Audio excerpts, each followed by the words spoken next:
It's Saturday, May 15, 2010. Welcome to OrangeQuant.com here on YouTube, video. We have a spy forecast for you for Monday there. As soon as the logo gets out of the way. In the meantime, you probably want to get that FLIR 2 ebook. It's sitting there waiting for you at OrangeQuant.com, and this is how we make these forecasts using synthetic trend lines and H205.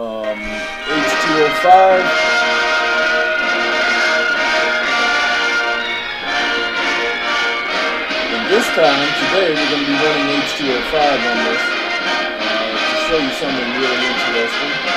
Hope you've been making money on our forecast. The last couple of them have been pretty dead bang.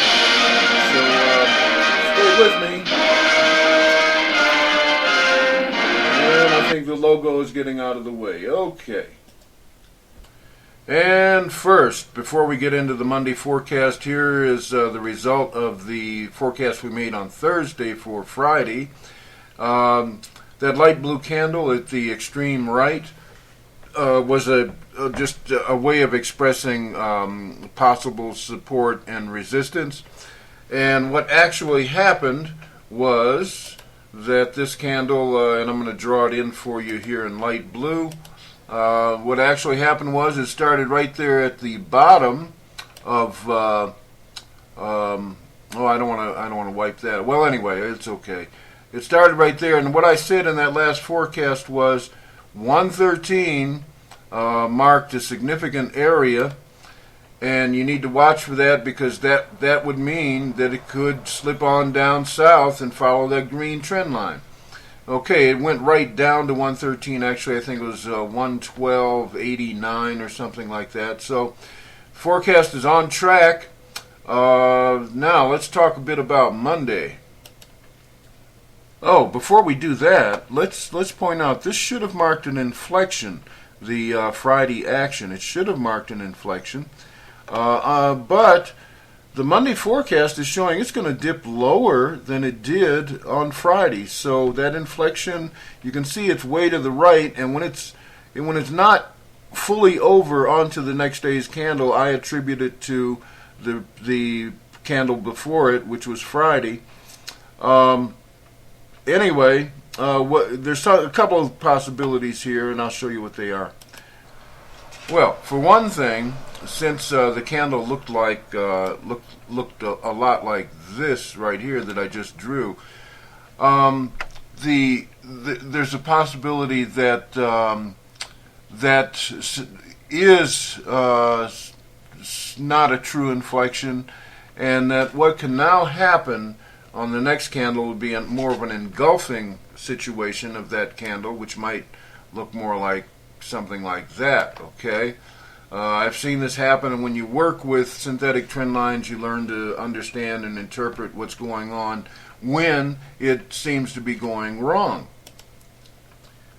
On the other hand, if that inflection was slightly off, and it means that then on Monday, that's where the true inflection is, then we're going to see a candle that's more, well, it could be anything maybe like this all by itself, or actually that top would be a little bit lower.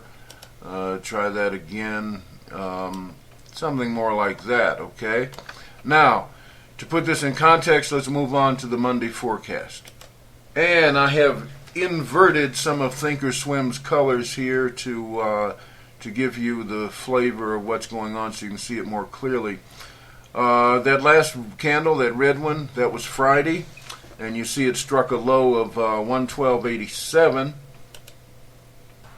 And looking below on the H205 indicator, and I'm just going to draw lines so that your eye can follow it. I'm just going to, that's all this line is for. This yellow line I'm doing is just kind of an index marker line so you can see where I'm talking about.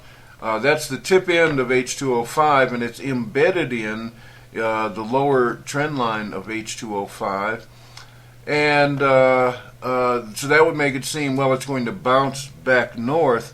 But in fact, if you study it in relation to the candle itself, you can see that it represents the close. Where the H205 indicator is right now represents the close on that day. So it means that it broke well below that trend line, because you can see there's a lower shadow on that candle. So it broke well below the trend line, and it probably was looking more like, at that point when it broke below, it was probably something like this right here, okay? And what that means is that Monday, it's going to return down there. Once it breaks a trend line in H205, it breaks it again pretty robustly, as a matter of fact. So we can expect that Monday it's going to dip some more, and it could go as low as, the first stop would be like maybe just under 112, like 111.85, which I've written on there. But if that happens, here is what kind of picture you get from that. I'm just going to draw a line from the 111.85 back over a ways so you can see what I mean. At that point, it's down through more than half of that candle. And this is an old kind of a tech trader's trick here. When it gets through half of a candle, half the body of a candle, it means it's going to go fully through that candle. And that would mean it can dip to 109.49. So that's for Monday. I'm expecting certainly a lower low on the SPY than we had on Friday. That's the bottom line. I'm Dennis Hudson, OrangeQuant.com. Listen, I hope you made money on these forecasts, but you want to get out and get your own toolkit, which is real simple. A 6-year-old could use these tools effectively. You want to go over to OrangeQuant.com and get yours. And stop guessing. Stop hunching. I hunched. Listen, I hunched on BP, British Petroleum, that it would go up about 10 days ago. About 10 days ago I did that. And I've been getting killed ever since. I should not have hunched. I should have looked at my FLIR 2 toolkit with H205 and synthetics, and I wouldn't be in the spot I'm in now on BP. But, you know, that's the way it goes. When you hunch, you're typically wrong. So, but I did, on Friday, I got a really good piece of the SPY, which I bought it on the Thursday's puts, and got out on Friday with a 2-bagger or better, and it actually would have given me a 4 or 5-bagger actually if I had just hung on, but I didn't trust it. So get your FLIR 2 ebook so that you're not hunching anymore. I'm Dennis Hudson. You have a nice weekend. OrangeQuant.com. Stay with me.